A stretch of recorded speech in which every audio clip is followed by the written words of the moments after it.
증권사 레포트 보신 적 있으시죠? 주식 투자하시는 분들은 계좌를 개설하면 그 해당 회사 홈페이지에서 증권사 레포트를 보실 수가 있고 이메일로도 오기도 해요. 증권사 레포트를 보고 투자를 해보신 경험은 다 있으실 거예요. 결과가 어떠셨나요? 오늘은 증권사 레포트의 세계에 대해서 속속들이 알려드릴게요.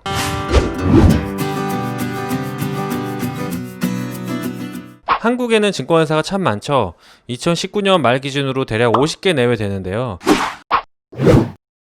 대부분의 증권사는 사내에 리서치 센터라는 부서를 운영하고 있습니다. 이 리서치 센터라는 곳에서는 이제 애널리스트라는 분들이 있고, 이 애널리스트들이 주식이나 채권, 경제, 시황 같은 보고서를 매일 발간합니다. 제가 대충 세보니까요, 2019년 11월 말 기준으로 하루에 나오는 증권사 레포트의 모음이 한 종목 리포트가 한 200개, 그 다음에 경제, 시황, 전략 같은 거가 한 50개 정도. 그래서 하루에도 200개에서 300개 정도의 레포트가 발간이 되고 있습니다. 이러한 증권회사 레포트도 참 뒷말이 많아요. 증권회사 레포트 보고 투자했다가 손실 나신 분들도 참 많으실 텐데, 크게 고객들이 지적하는 부분은 뭐냐면 매도 의견이 없다. 대부분 매수 의견이다.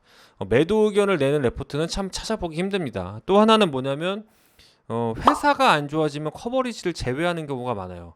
그러니까 애널리스트들이 좋은 기업이다 좀 이렇게 생각하면서 신규 커버리지를 해서 레포트를 계속 쭉 써오다가 대부분 좀 이렇게 은근슬쩍 커버리지를 제외하면서 이제 이거 안 하겠다 이런 경우가 되게 많거든요. 그러면 그 전에는 막 좋다 그랬다가 주가가 막 빠지니까 이제 뭐 커버리지 제외해버리겠다 그러면 뭐 이 회사를 어떻게 알 방법도 없고 좋다고 했다가 그냥 빼버리면 그냥 낙동강 오리알 돼버리는 거죠. 그럼 이런 증권회사 레포트의 구조가 매수 의견 온리인지, 그 다음에 주가가 빠지면 커버리지 제외가 은근슬쩍 이루어지는지를 좀 알아야 되는데요. 애널리스트의 세계를 알기 위해서는 이 베스트 애널리스트 제도라는 게 뭔지를 좀 아셔야 돼요. 그러니까 증권회사의 애널리스트 같은 경우에는 다른 부서보다 상대적으로 좀 이직이 많아요. 고액 연봉자이기도 하고요. 제가 한 10년 전만 해도 자동차 섹터는 베스트 애널리스트면 연봉 한 3억 정도, 그 다음에 뭐 삼성전자 같은 IT에서 베스트면 한 5억에서 10억도 받았던 것 같아요. 또 이게 베스트 애널리스트라 그래도 섹터별로 이제 애널리스트가 정해져 있기 때문에 시가총액이 큰 전자, 자동차 이쪽의 애널리스트가 상대적으로 뭐 음식료나 스몰캡 쪽보다는 연봉을 좀 많이 받는 경우가 있거든요. 주요 언론사에서 증권사 애널리스트를 대상으로 베스트 애널리스트 투표를 합니다. 1년에 한 번씩 이렇게 나오는데 주로 이제 한국경제신문이랑 매일경제신문이 좀 많이 하고요. 다른 신문사도 하기는 하는데 좀 한국경제신문에서 뽑는 혹은 매일경제신문에서 뽑는 베스트 애널리스트가 좀 시장에 많이 알려지기도 하죠. 근데 이 베스트 애널리스트 투표를 누가 하냐면 펀드 매니저에 약 600명 정도가 해요. 그래서 익명으로 이렇게 투표를 하는데, 투표를 해서 베스트 애널리스트에 뽑히면은 시장에서 좀 알려지기도 하고 몸값도 좀 높아지고 이직했을 경우에는 고액 연봉자가 될 확률이 굉장히 많은 거죠. 이 애널리스트는 기본적으로 지원 업무예요, 증권회사에서는. 그래서 이 애널리스트는 누구를 지원하냐면 일반 리테일의 고객을 지원할 수도 있겠지만 주로 지원하는 건 사실은 홀세일이라고 보시면 돼요. 이 홀세일이 뭐냐면 기관 영업이에요. 증권사의 홀세일이라는 부서는 그러니까 법인 영업을 하는 거죠. 기관들의 주식 주문을 받아오는 거예요. 그 영업을 이제 홀세일에서 하는 건데, 이 홀세일에서 애널리스트 보고서를 가지고 영업을 해요. 우리 하우스에서는 이렇게 좋은 종목을 보고 있습니다. 앞으로 이렇게 될 겁니다. 이렇게 계속 영업을 하는 거죠. 근데 제가 이제 예를 들어 홀세일에서 영업을 하는 사람이라고 쳐봐요. 삼성자산운용에 영업을 하고 있는데 삼성자산운용 매니저가 너네 회사에서 발간된 대한해운 레포트가 굉장히 좋으니까 그 애널리스트 와서 브리핑 해줄 수 있냐? 그러면 저는 이제 애널리스트 요청해서 같이 가서 브리핑도 하고 그러는 거예요. 1년에 한두 번씩 베스트 애널리스트 투표를 하는데, 애널리스트 입장에서도 투표를 잘 받으려면 기본적으로 그럴 일은 없겠지만 자기를 투표를 하는 사람이 자기 업종에서 만약 어떤 펀드 매니저인데 대한해운을 굉장히 많이 갖고 있어요. 근데 대한해운에 굉장히 매도 의견을 내서 이 사람이 기분이 나빠지게 할 일은 굳이 없겠죠. 두 번째는 기업과의 관계예요.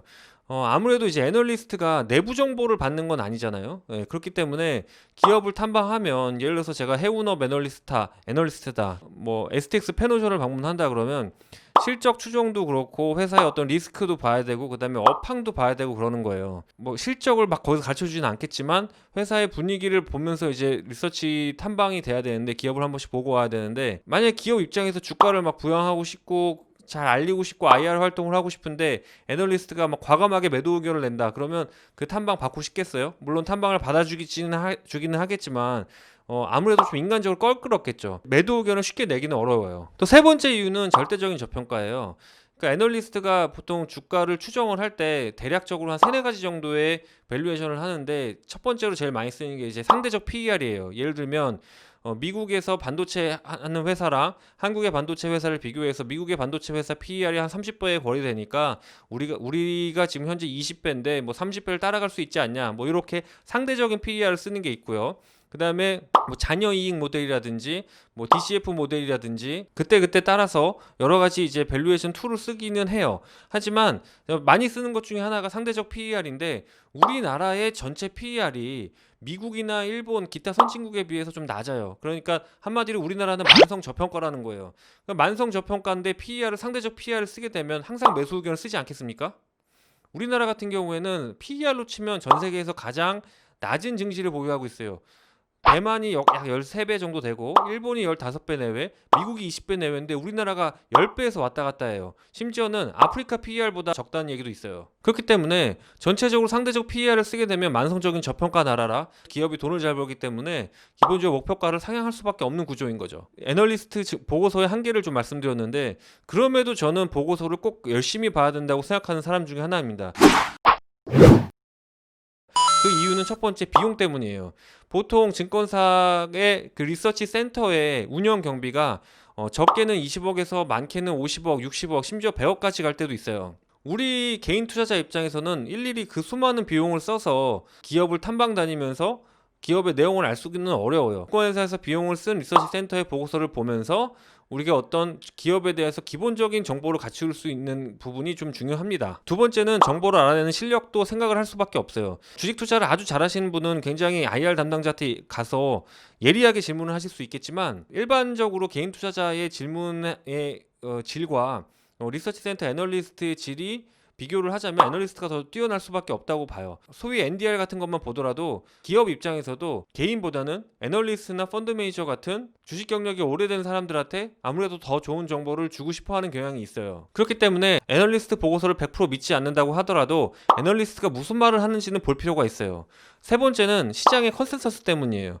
예를 들면 하이닉스의 2019년 4분기 영업이익이 시장의 모든 애널리스트가 1조라고 예상을 해봐요. 근데 내가 다른 어떤 분석을 통해서 1조 5천억이라고 생각을 해봐요. 그러면 이거는 매수를 하면 되겠죠. 실제로 이런 것들을 어닝 서프라이즈라 그러는데, 시장에서는 1조로 보는데 대부분의 애널리스트는 평균 1조 정도로 보는데 나는 1조 5천억으로 받고 실제로 1조 5천억이 나오면 주가는 거의 상향을 합니다. 상한가 한번 크게 나오겠죠. 근데 제가 하이닉스의 실적이 1조 5천억인 걸 알고 있어도 만약에 시장에서 다 2조로 예측했다 그러면은 1조 5천억이라는 게 저한테 투자 의견으로서 좋지가 않아요. 왜? 시장에선 2조로 보고 있는데 1조 5천억이면 팔아야 돼요. 그러니까 내가 1조 5천억인 거를 잘 맞추는 것도 중요하지만 시장에서 얼마로 예측하는지 더 중요해요. 시장보다 더 좋게 나온다고 생각하면 당연히 매수 의견이 될 거고요. 시장보다 나쁘면 당연히 매도 의견이 되겠죠. 그래서 애널리스트들의 목표 주가는 시장에서 이렇게 인식하고 있다는 대부분의 평균의 관점에서 반드시 투자 의견으로서 챙겨야 됩니다. 자, 오늘은 증권사 리포트를 소개했습니다. 다음번에는 이 증권회사 리포트를 가지고 주식 투자 잘하는 법을 소개해 드리려고 합니다.